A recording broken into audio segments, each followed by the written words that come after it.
दोस्तों एक बार फिर से आप सभी का स्वागत है। आज की वीडियो में फिर से प्रयागराज महाकुंभ के कुछ ऐसे दर्शन हम आपको कराने वाले हैं जो शायद आपने कभी ना देखे हों। प्रयागराज महाकुंभ इस बार सबसे खास हो रहा है, इस समय भव्य हो रहा है। संत महात्माओं की जो छावनी है वहाँ पर कुछ ऐसे दर्शन हो रहे हैं जो शायद आपने कभी भी दर्शन न किया हो, वो हम आपको इस वीडियो में पूरा दिखाने वाले हैं।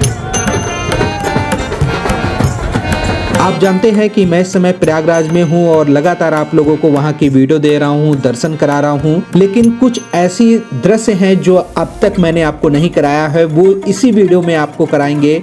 जैसे कि एक मौनी बाबा का आश्रम है, मौनी बाबा की जो छावनी है वहां पर 7,51,00,000 रुद्राक्ष से बने हुए 12 ज्योतिर्लिंग है। पूरा वो जो छावनी है ना, वो जो पूरा एक तरह से कह सकते हैं मंदिर है, पूरा रुद्राक्ष से तैयार किया गया है और वो रुद्राक्ष इतने अच्छे से बनाया गया है, पूरा ज्योतिर्लिंग, जो आज तक विश्व में कभी नहीं हुआ है। उसके साथ साथ हम आपको जानकारी भी देंगे कि कैसे यहाँ तक पहुँचे, कौन सी लोकेशन में ये वाले जो दृश्य हैं, ये वाली जो जगह है, कैसे यहाँ तक पहुँचना है। तो वीडियो को पूरा देखना और उसके साथ साथ प्रयागराज महाकुंभ में मैं जहाँ जहाँ पर घूमने गया हूँ उसको भी इसमें हम आपको दिखाएंगे। ये वीडियो बड़ी ज़रूर होगी, लेकिन प्रयागराज महाकुंभ की सबसे खास ये वीडियो होने वाली है। तो मैं चाहूँगा कि वीडियो को शुरू से लास्ट तक देखें, स्किप कहीं नहीं करना है आपको, और अपने उस दोस्त तक शेयर करना है, अपने उस रिश्तेदार तक शेयर करना है जो प्रयागराज महाकुंभ जा रहे हैं। तो आइए आज की वीडियो शुरू करते हैं। मेरा नाम है मुकेश, आप सभी देख रहे हैं मुकेश हेल्प।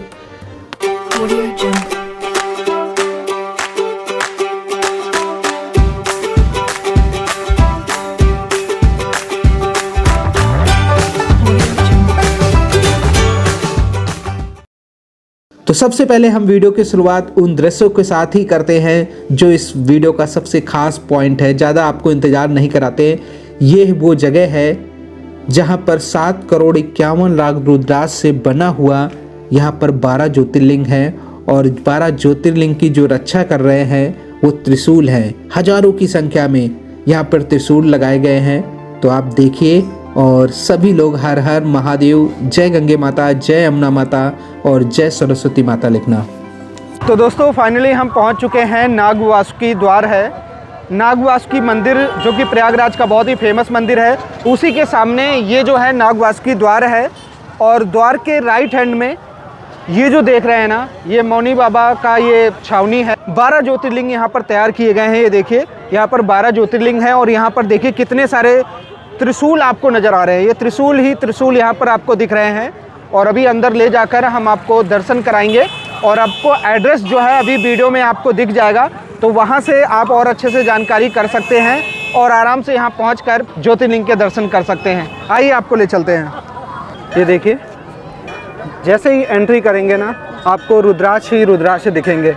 ये एंट्री पॉइंट है और यहाँ भी पूरे रुद्राक्ष हैं। और आगे जो 12 ज्योतिर्लिंग हैं उनमें करोड़ों की संख्या में लगभग 7,51,00,000 रुद्राक्ष से ये 12 ज्योतिर्लिंग तैयार किए गए हैं। शुरुआत में हमने ज़रूर बताया था कि 5,51,00,000, लेकिन जब हमने मौनी बाबा से बात किया तो उन्होंने 7,51,00,000 रुद्राक्ष बताए हैं, क्योंकि बाहर त्रिशूल जो यहाँ पर लगाए गए हैं उनमें भी बहुत सारा जो श्रृंगार किया गया है। ये देखिए, इनमें भी रुद्राक्ष ही रुद्राक्ष लगाए गए हैं। देखते जाइए, आप दर्शन करते जाएं। भैया एक सेकंड। ये देखिए 12 ज्योतिर्लिंग हैं और इतने सारे रुद्राक्ष से समझ सकते हैं, जहाँ पर एक एक रुद्राक्ष खरीद पाना या एक एक रुद्राक्ष किसी को मिल जाए तो खुश हो जाता है। और यहाँ पर 7,51,00,000 रुद्राक्ष हैं।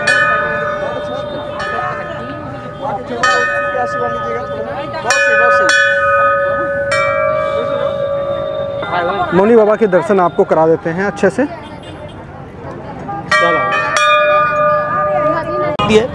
फिर आपने ज्योतिर्लिंग कैसे बना दिया प्रश्न लोगों का? तो रुद्राक्ष भगवान शिव की आंखों से प्रकट है।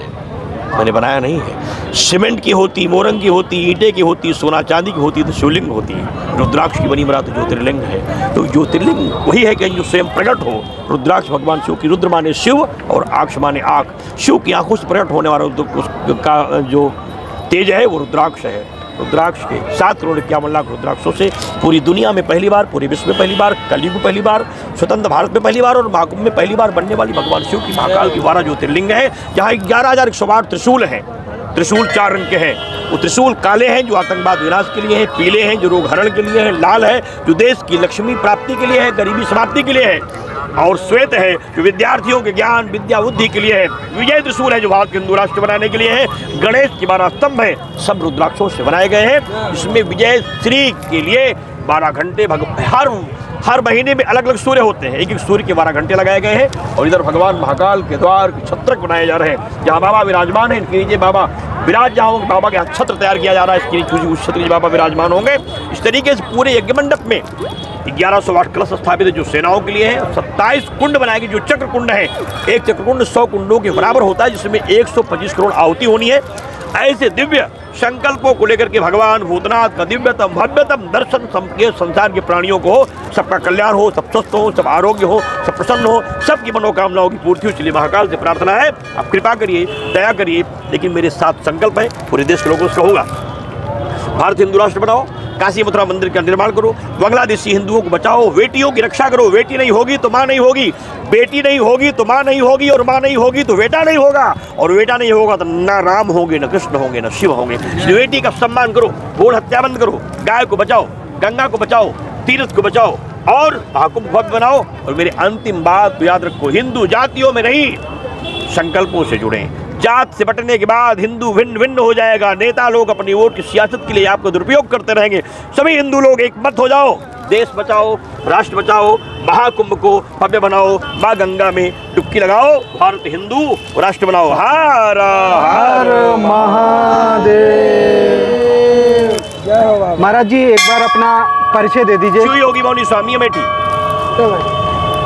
बाबा जी, जैसे कि मौनी बाबा के नाम से आपको जाना जाता है, लेकिन आप तो बोल रहे हैं, तो क्या वो संकल्प पूरा हो चुका है? 1989 से 2002 तक 14 वर्षों के मौन व्रत रहने के बाद लोग मौनी बाबा के नाम से जानने लगे हैं। फिलहाल वो तो एक उपाधि हो गई है। मैं 14 वर्ष मौन व्रत था। भगवान रामलला 14 वर्ष वनवास में थे और हम 14 वर्ष वन थे। फिलहाल मेरा संकल्प है, मौनी जी महाराज फलाहारी बाबा के नाम से लोग जानते हैं, क्योंकि मैं आजीवन नमक मीठा का परित्याग कर दिया हूँ, भोजन नहीं लेता हूँ और फलाहार करता हूँ, और कभी दिन में जल नहीं लेता। एक बार उबाली हुई सब्जी बिना नमक की और पानी लेता हूँ। बाबा महाकाल से प्रार्थना कर रहा हूँ, भूतनाथ से कृपा से रक्षा करें। बाबा जी, ये पहली बार ऐसा हो रहा है कि, तो आपने इससे पहले भी किसी कुंभ में कुछ रुद्राक्षों से ऐसा कुछ किया, ये फर्स्ट टाइम है? देखिए, मैं प्रतिवर्ष माघ मेले में आता हूँ, एक शिवलिंग भूतनाथ की बनाता था। भूतनाथ की एक शिवलिंग बनाता, रुद्राक्ष की, जिसकी मैं पूजा करता था। और मन में था कभी ज्योतिर्लिंग बनाने का अवसर मिल जाए तो बन जाए। महाकाल ने कृपा किया। जैसे कि हम बोर्ड में देख पा रहे हैं, वहाँ पर 5 करोड़ 51 लाख लिखा हुआ है। और 5 करोड़ 51 लाख की शिवलिंग केवल बनी है। अच्छा। यज्ञ बाबा का जो श्रृंगार हुआ है वो 7 करोड़ 51 लाख रुद्राक्षों से। फिर कह रहा हूँ, एक शिवलिंग में 55 लाख रुद्राक्ष लगे हैं। लेकिन 11,108 त्रिशूल है। स्तंभ को मिलाकर के पूरे रुद्राक्षों की संख्या 7 करोड़ 51 लाख से भी अधिक हो चुकी है। लगभग 9 लाख अभी होगी जब बाबा का पूर्ण श्रृंगार होकर तैयार होगा। ये देखिए, जितने भी यहाँ पर त्रिशूल लगाए गए हैं ना, त्रिशूल का श्रृंगार जो किया गया है वो रुद्राक्षों से किया गया है। और यहाँ पर देखिए रेत ही रेत है और गाड़ियाँ लगातार चल रही हैं, जिसकी वजह से रुद्राक्ष में आपको रेत बहुत ज़्यादा नज़र आ रही होगी। वीडियो अच्छी लग रही है तो लाइक करने के साथ शेयर ज़रूर करते जाना, क्योंकि इन वीडियो को तैयार करने में बहुत मेहनत लगती है और मुझे आप लोगों से इतनी उम्मीद है कि आप इसको लगातार आगे शेयर करते जाएंगे। नमः शिवाय शत्रु हर भोले, नमः शिवाय ओम नमः। दोस्तों, अब मैं चलता हूँ संगम में स्नान करने के लिए। और संगम में स्नान करने अगर आप जाना चाहते हैं तो आप बोट में बैठकर संगम तक पहुँच सकते हैं और वहाँ पर जाकर जहाँ पर मुख्य संगम है वहाँ पर डुबकी लगा सकते हैं। बिना बोट के माध्यम से आप संगम तक नहीं पहुँच पाएंगे। या तो कुछ एक एरिया है जिसे संगम नोज बोला जाता है, वो थोड़ा सा एरिया है जहाँ पर आप बिना बोट में बैठे हुए संगम में जाकर डुबकी लगा सकते हैं। दोस्तों एक बार फिर से आप सभी को जय गंगे माता। और बोट आखिर मिल गई है और यहाँ से हम जहाँ पर मुख्य संगम है वहाँ पर पहुँचेंगे और डुबकी लगाएंगे और आप सभी को वहाँ के भी मुख्य दर्शन कराएंगे, जहाँ पर गंगा, यमुना, सरस्वती तीनों पवित्र नदियों का संगम होता है। आधा से पौन घंटा वेटिंग की और उसके बाद जब हमारा नंबर आया है, और वो भी नंबर जो आया है सीक्वेंस से नहीं, तो इस बात का आपको ध्यान रखें कि अगर आप मेन स्नान में आते हैं तो उन दिनों तो बोट में बैठकर मुख्य संगम में जाकर डुबकी लगा पाना बहुत ही मुश्किल होगा। ये तो दोस्तों फाइनली हम मुख्य संगम तक पहुंच चुके हैं, जहां पर गंगा, यमुना, सरस्वती तीनों पवित्र नदियों का संगम होता है। तो अभी यहां पर डुबकी लगेगी और प्रयागराज महाकुंभ की हमारी पहली डुबकी है। तो आपको यहाँ के दर्शन भी कराएंगे और उसके साथ साथ यात्रा की सभी अपडेट आपको देंगे। जय गंगे माता, जय यमुना माता, जय सरस्वती माता।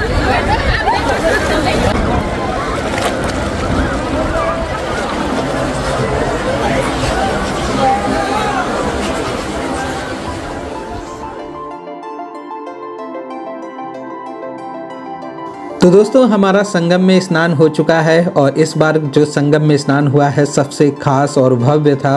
अच्छा लगा और अंदर से एक खुशी मिली कि हमने 144 वर्ष के बाद जो महाकुंभ आया है उस पे हम डुबकी लगा पाए हैं। अब हम आपको लेकर चलते हैं अक्षय वट की तरफ। कहते हैं कि जब संगम में आपने डुबकी लगा ली है तो अक्षय वट पे जाकर दर्शन जरूर करें। ये वही वट वृक्ष है जो तीनों कह सकते हैं कि त्रेता युग, सतयुग, द्वापर युग तीनों युग देख चुका है और अभी भी ये वृक्ष वैसा ही है और ये बहुत ही खास माना जाता है। तो इस वट वृक्ष के दर्शन हम आपको कराते हैं। वट वृक्ष के दर्शन करने के लिए इन दिनों इतनी ज़्यादा लंबी लंबी कतारें लग रही हैं, इतनी ज़्यादा भीड़ हो रही है कि दर्शन करने में काफ़ी ज़्यादा समय लग जाता है। उसके बाद हम सरस्वती कूप की तरफ चलेंगे। सरस्वती कूप वो जगह है जहाँ से सरस्वती जी का जल निकलता है, पाताल लोक से सरस्वती जी निकलती हैं और फिर उसके बाद यमुना जी में मिल जाती हैं। तो ये जो दर्शन है ना, बहुत कम लोगों ने सरस्वती कूप के दर्शन किए होंगे।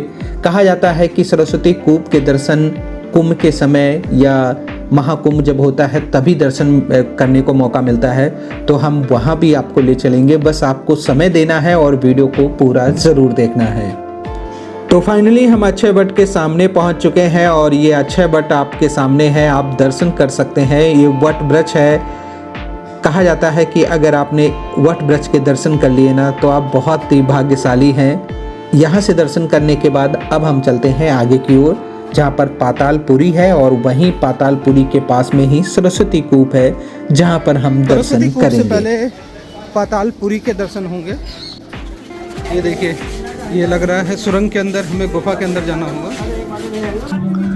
फाइनली हम पहुँच चुके हैं पातालपुरी और पातालपुरी में आप दर्शन कर सकते हैं और यहाँ पर काफ़ी नीचे सुरंग के अंदर जाना होता है और वहीं पर कई भगवान के दर्शन होते हैं। भोलेनाथ के यहाँ पर दर्शन कर सकते हैं। और अब मैं पहुँच चुका हूँ सरस्वती कूप। कहते हैं कि इसी जगह पर पाताल लोक से सरस्वती जी निकलती हैं और उसके बाद फिर यमुना जी में संगम होता है, बाद में जाकर गंगा जी में मिल जाती हैं। तो इस तरह तीनों पवित्र नदियों का संगम होता है। ये है सरस्वती कूप। दोस्तों आप लोगों के लिए बहुत ही अच्छी जानकारी है और वो जानकारी है मौनी अमावस्या को लेकर। कई बार वीडियो में हमने बताया है कि मौनी अमावस्या का जो स्नान है ना, वो प्रयागराज महाकुंभ का सबसे बड़ा स्नान होने वाला है। सबसे ज़्यादा श्रद्धालुओं की संख्या मौनी अमावस्या पर होने वाली है। तो इसकी तैयारी भी आपको करके आना है अगर आप मौनी अमावस्या के आसपास आ रहे हैं। 29 जनवरी को मौनी अमावस्या का स्नान है और 27 से ही प्रयागराज में ज़बरदस्त भीड़ होने लगेगी। और ये हम कह सकते हैं कि रेलवे स्टेशन हो, बस स्टेशन हो, संगम घाट हो या पूरा मेला क्षेत्र हो, श्रद्धालुओं से खचाखच पूरी तरह से भर जाएगा। तो अगर आप लोग आना चाहते हैं तैयारी करके आएँ। पैदल आपको काफ़ी ज़्यादा चलना पड़ सकता है। उम्मीद ये जताई जा रही है कि मौनी अमावस्या में 8 करोड़ 7 करोड़ या इससे कहीं ज़्यादा श्रद्धालुओं की पहुंचने की उम्मीद है और उसको लेकर हालांकि तैयारी भी चल रही है। और ये भी हो सकता है कि मौनी अमावस्या के आसपास ना आपको संगम तक पहुंचने के लिए काफ़ी मेहनत करनी पड़े और ये भी हो सकता है कि आप संगम तक पहुंच ही ना सके, क्योंकि मौनी अमावस्या है, खास स्नान है, सारे जितने भी अखाड़े हैं वो सभी मेन जो मुख्य जगह है, मुख्य संगम है, वहाँ पर स्नान करेंगे। तो हो सकता है आपको साइड में जो घाट है वहाँ पर जाकर स्नान करना पड़े। तो आप इसके बारे में और अच्छे से जानकारी कर सकते हैं। अगर आपका कोई सवाल है तो आप इंस्टाग्राम में हमें मैसेज करें, और इंस्टाग्राम आईडी मुकेश हेल्प नाम से है, और वहाँ पर फॉलो कर लेना, आपको लगातार अपडेट मिलती रहेगी। अब बात करते हैं कि अगर आप लोग संत महात्माओं की जो अखाड़े हैं वहाँ पर जाकर आप दर्शन करना चाहते हैं तो 16 नंबर सेक्टर, 16, 16, 19 और सेक्टर 20, ये कुछ ऐसे सेक्टर हैं जहाँ पर अखाड़ों की छावनियाँ हैं। आप यहाँ पर जाकर दर्शन कर सकते हैं। 20 नंबर का जो सेक्टर है वहाँ पर जूना अखाड़ा, आवाहन अखाड़ा, निरंजनी अखाड़ा, निर्मल अखाड़ा और अग्नि अखाड़ा, नागा संत वालों का जो अखाड़ा है, तो ऐसे मुख्य जो छावनी है वो आपको सेक्टर 20 में ही देखने को मिलेगा। तो यहाँ पर अगर आप जाएंगे तो एक साथ बहुत सारे अखाड़ों के आपको दर्शन हो जाएंगे। तो ये आपके लिए अच्छा रहेगा कि कम समय में आप ज़्यादा संत महात्माओं के दर्शन कर लेंगे। दोस्तों, अब हम आपको लेकर चलते हैं नाग वासुकी मंदिर, जो कि प्रयागराज महाकुंभ में अगर आप जा रहे हैं तो कहते हैं कि नाग वासुकी मंदिर जाकर दर्शन जरूर करना चाहिए। मैं तो आपको वही प्लेस बता रहा हूँ जो बहुत ही ख़ास है। वैसे तो प्रयागराज में बहुत कुछ है घूमने के लिए, अगर आप 2-3 दिन भी रुकेंगे तो शायद पूरा ना घूम पाएँ। तो नाग वासुकी टेम्पल आप जा सकते हैं और हम उसी रास्ते में चल रहे हैं। नाग वासुकी जो टेम्पल है वो आपको संगम से लगभग 2.5 से 3 किलोमीटर की दूरी पर पड़ता है, और रास्ता जो है काफ़ी सकरा है, तो वहाँ भी ट्रैफिक लगता रहता है, क्योंकि इन दिनों तो पूरे प्रयागराज में ही ट्रैफिक लग रहा है। तो अभी हम उसी रास्ते से चल रहे हैं और नाग वासुकी मंदिर पहुंचकर और वहाँ पर हम आपको दर्शन कराने वाले हैं। एक बात का ध्यान रखें, नाग वासुकी जो मंदिर है वो आपने शुरू में देखा होगा वीडियो के, मौनी बाबा का जो आपने छावनी देखी थी जहाँ पर 7 करोड़ 51 लाख रुद्राक्ष से बने हुए सभी ज्योतिर्लिंग थे, उसी नाग वासुकी टेम्पल के सामने ही है।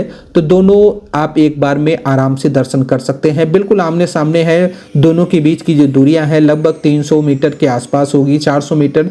तो आप लोग आराम से यहाँ पर दर्शन कर सकते हैं। दोस्तों, फाइनली हम पहुंच चुके हैं प्राचीन नाग वासुकी मंदिर, जो कि प्रयागराज का एक मुख्य मंदिर है, और पहली बार इस मंदिर में हम आए हैं। तो दर्शन करेंगे और आप सभी को दर्शन कराएंगे। ये देखिए, बहुत ही फेमस मंदिर है। कहते हैं कि अगर आप संगम में आपने डुबकी लगाई है तो प्राचीन नाग वासुकी मंदिर जो है वहाँ ज़रूर पहुँचें और दर्शन कहते हैं काल सर्प जो योग होता है ना, वो इस मंदिर में दर्शन करने से कट जाता है। तो आपको लेकर चलते हैं, दर्शन कराएंगे और देखेंगे कि अंदर क्या क्या है देखने के लिए।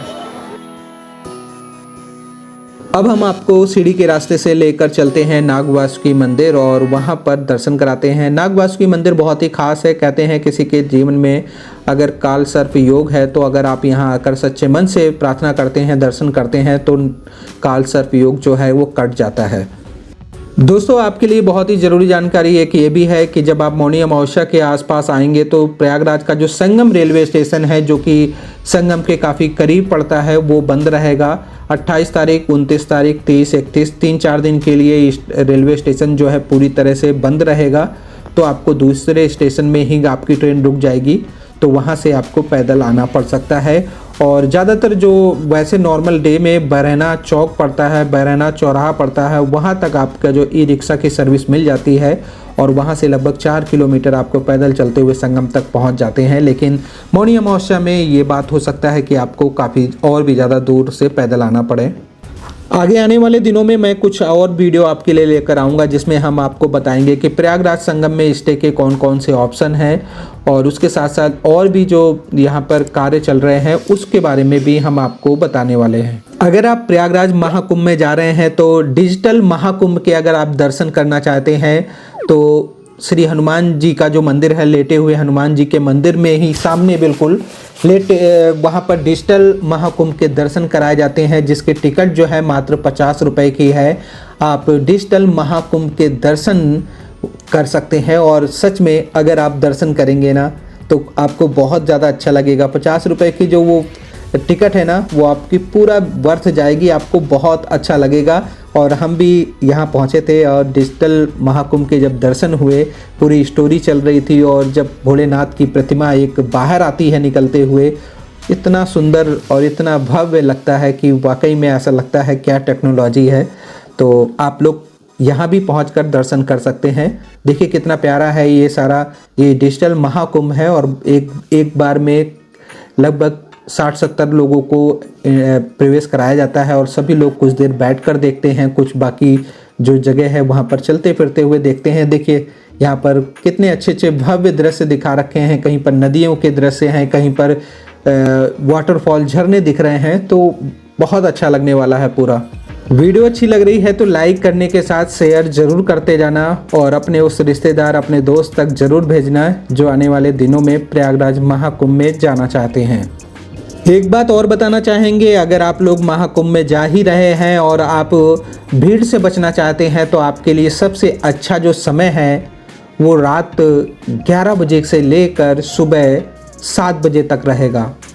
रात 11 बजे से लेकर सुबह 6-7 बजे तक अगर आप संगम घाट में पहुंचकर स्नान कर लेते हैं और आपको अमृत स्नान छोड़ना है। नॉर्मल डेज़ की बात कर रहा हूं क्योंकि अमृत स्नान में तो रात से ही स्नान शुरू हो जाता है, तो मैं नॉर्मली बता रहा हूं कि नॉर्मल डेज़ में अगर आप रात 11 बजे से लेकर सुबह 6 बजे तक संगम में पहुंचकर डुबकी लगाएंगे तो आपको काफ़ी हद तक राहत मिलेगी। पहली बात, पैदल कम चलना पड़ेगा, रात में भी आपको ई रिक्शा ऑटो मिल जाएगी जिसको लेकर आप आसानी से संगम के काफ़ी करीब पहुंच सकते हैं। पैदल कम चलना पड़ेगा, घाट में भीड़ भी कम होगी और आप मेन जो मुख्य संगम है जहां पर गंगा, यमुना, सरस्वती तीनों पवित्र नदियों का संगम है वहां पर जाकर आप स्नान कर पाएंगे। लेकिन नाइट में बोट जो है वो बंद हो जाती हैं, तो अगर आप सबसे जो खास बोट में बैठकर जो मुख्य संगम तक पहुंचते हैं वहां तक तो आप नहीं जा पाएंगे, लेकिन जो एरिया बना हुआ है संगम वहां भी तीनों पवित्र नदियों का जल आता है, तो आप वहां तक स्नान कर सकते हैं।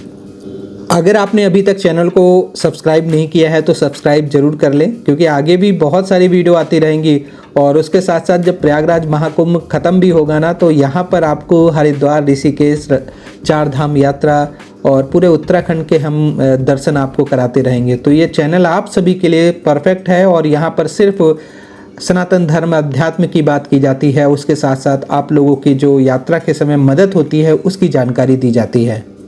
दोस्तों, अगर आप लोग हमारे इस चैनल को मदद करना चाहते हैं, कोई हेल्प करना चाहते हैं तो ये QR कोड आपके सामने है, ये हमारा QR कोड है। आप जो भी हेल्प करना चाहते हैं, मदद करना चाहते हैं तो आप कर सकते हैं, जिससे कि हम आपके लिए और भी बेहतर जानकारी इकट्ठा कर सकें और ऐसे ही आप लोगों को दिव्य और भव्य दर्शन करा सकें।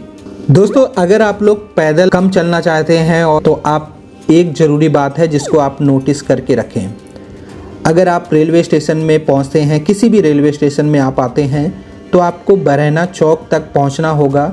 यहाँ तक आपको आसानी से ई रिक्शा ऑटो मिल जाएगा, आप यहाँ तक पहुँच सकते हैं। और उसके बाद अगर आप यहाँ से कीटगंज की तरफ जाएंगे तो कीटगंज के पास एक बोट क्लब है। बोट क्लब के पास आप बोट में बैठकर डायरेक्ट जो है मुख्य संगम तक पहुँच सकते हैं। ये हो सकता है कि मुख्य संगम तक जाने के लिए आपको 300-500 रुपये पर पर्सन बोट का चार्ज देना पड़े, लेकिन इसमें आप भीड़ से बच जाएंगे, आपको बहुत ही कम ट्रैफिक मिलेगा, पैदल भी कम चलना पड़ेगा और आसानी से कम समय में आप मुख्य संगम तक पहुंचकर डुबकी लगाकर दोबारा बोट क्लब तक आ सकते हैं। उसके बाद आप कहीं भी जाना चाहें जा सकते हैं। सबसे परफेक्ट ये जगह है और आप जैसे ही बरहना चौक पहुंचेंगे वहां से किसी से पूछ सकते हैं, कीटगंज आएगा, कीटगंज के पास ही बोट क्लब है। ज़्यादा दूरी नहीं है, आप वॉक करते हुए जा सकते हैं और हो सकता है आपको रिक्शा भी बोट क्लब तक मिल जाए। तो पूरा जो ट्रैफिक है, पूरा जो मेला परिसर है वो आपको उससे आप बच जाएंगे, आपको पैदल बिल्कुल नहीं चलना पड़ेगा। तो ये बात आप नोट करके रखें। बाकी अगर डिटेल में आप जानकारी लेना चाहते हैं तो आप हमें इंस्टाग्राम में मैसेज करें, मैं आपको और बेहतर जानकारी दे दूंगा और इंस्टाग्राम ID जो है मुकेश हेल्प नाम से है। एक बात और मैं आपको बताना चाहूँगा, एक ऑप्शन आपके पास और है। आप प्रयागराज पहुँचे, उसके बाद वहाँ से आप लोग अरेल घाट की तरफ जा सकते हैं। अरेल घाट जाने के लिए नैनी पुल को पार करना पड़ता है और पुल को पार करने के बाद आप अरेल घाट की तरफ जा सकते हैं। अगर आप अरेल घाट की तरफ जाते हैं तो वहाँ भी आपके लिए इतना अच्छा है कि वहाँ पर घाट अच्छे हैं और प्लस जगह बहुत ज़्यादा है और उस तरफ भी ज़्यादा भीड़ नहीं होती है। वहाँ भी आपको बोट जो है आसानी से मिल जाएगी और बोट में बैठकर फिर मुख्य संगम में पहुंचकर डुबकी लगा सकते हैं। अरेल घाट थोड़ा सा बाहर की तरफ पड़ता है, हालांकि अगर डिस्टेंस की बात करें तो संगम से ज़्यादा दूर नहीं है, लेकिन वो जो है यमुना जी की धारा की तरफ बना हुआ है और उसको जाने का जो नॉर्मली रास्ता है वो काफ़ी दूर से होकर जाता है। तो इस वजह से अरेल घाट की तरफ भी आपको थोड़े से कम श्रद्धालु दिखेंगे और वहाँ जाकर भी आप आसानी से स्नान कर सकते हैं। ये जो घाट आप देख रहे हैं ये अरेल घाट है और बहुत ही अच्छा सुंदर सा घाट है और यहाँ भी हाउस बोट भी आपको मिल जाएंगे और उसके साथ साथ नॉर्मल बोट भी आपको मिल जाएंगे। तो आप यहाँ से भी आसानी से जाकर डुबकी लगा सकते हैं। बाकी आज की वीडियो को हम समाप्त करते हैं। फिर भी आपका कोई भी सवाल है, किसी तरह का भी सवाल है तो आप हमें इंस्टाग्राम में मैसेज कर सकते हैं और इंस्टाग्राम आईडी मुकेश सेल्फ नाम से है। वीडियो कैसी लगी है आप हमें कमेंट करके ज़रूर बताना। ऐसे ही लगातार हम आपके लिए जानकारी लाते रहेंगे। आगे और भी कुछ संत महात्माओं के इंटरव्यू और की जानकारी मिलेगी, उनके दर्शन भी कराएंगे। तो आप सभी अपना ख्याल रखें। जय हिंद, जय गंगे माता, जय माता दी।